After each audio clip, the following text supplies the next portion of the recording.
Что себе? Папа уезжает на лавку в Волгоград, а кто зачитает стишок за слово Волгоград, тому я буду то, чтобы попросить стихотворение. Наш папа уезжает в Волгоград.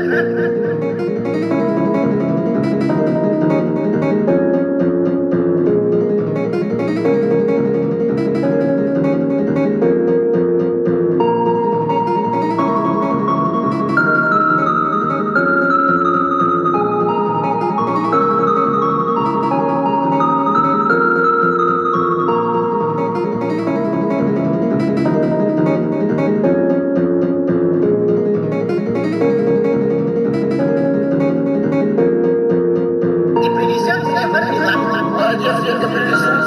А теперь ты. Папа едет в Волгоград, папа, так не сглаз.